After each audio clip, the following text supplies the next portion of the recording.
Imagine living in a world where metal does not exist. Your knife is stone. Your axe is stone. Your spear is wood tipped with bone or sharpened rock.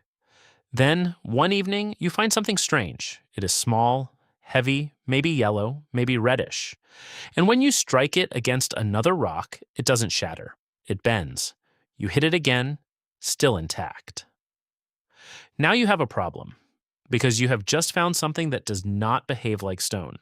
And the strangest part is that you have no idea what it is. There is no word for metal, no blacksmith, no furnace designed to make it, no explanation for why this strange material seems to obey your hammer.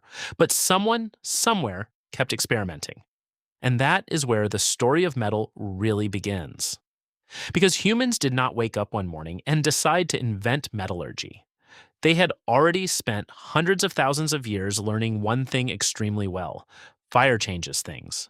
Wood became charcoal and ash. Food became softer. Clay hardened into pottery. Bones cracked. Stone could fracture in new ways. So when ancient humans encountered unusual minerals, it was only a matter of time before some of them ended up near a fire. But not every strange rock would reveal a secret.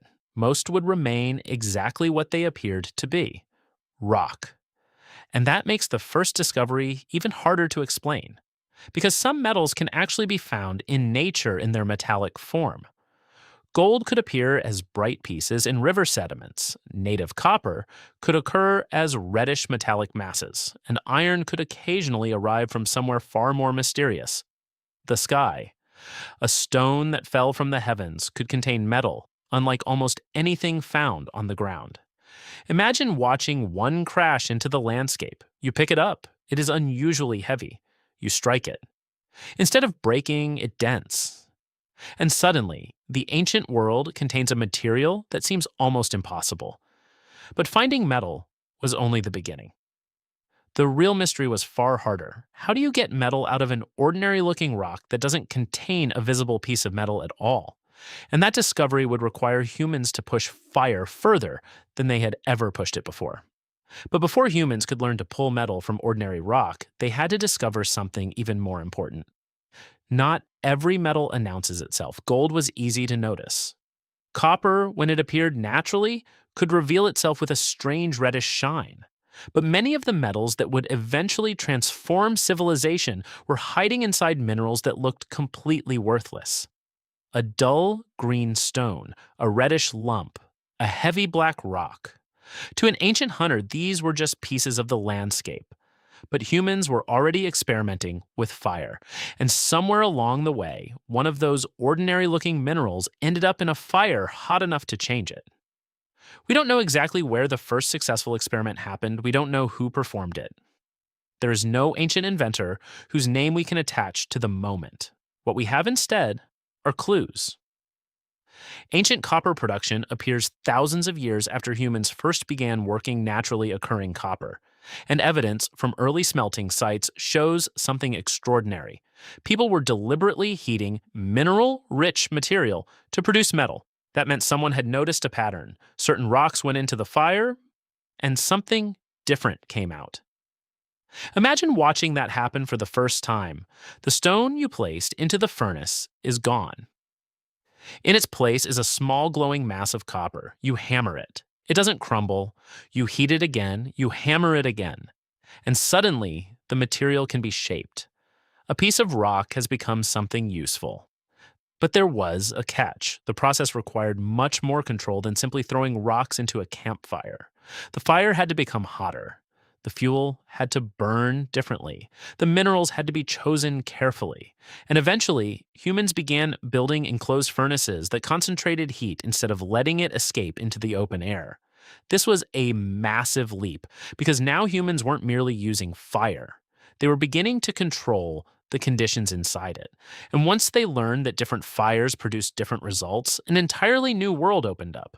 But copper created another mystery. A copper blade could bend, so the question became, could humans somehow make this strange new material stronger? And the answer would lead to the first great age of metal. The answer was yes. But it wasn't as simple as making the fire hotter. Humans discovered that combining metals could create materials with completely different properties. Copper mixed with tin produced bronze, harder, tougher, and far more useful for demanding tools and weapons. And suddenly, metal was no longer just a strange material people could hammer into shape. It was becoming a technology. A farmer could use a metal tool to work land. A carpenter could cut wood more efficiently. A warrior could carry a weapon that held its shape better than stone. And craftsmen could create objects that would have been almost impossible to produce before. But the biggest discovery was still waiting. Because bronze had a weakness. Its ingredients were not equally easy to find.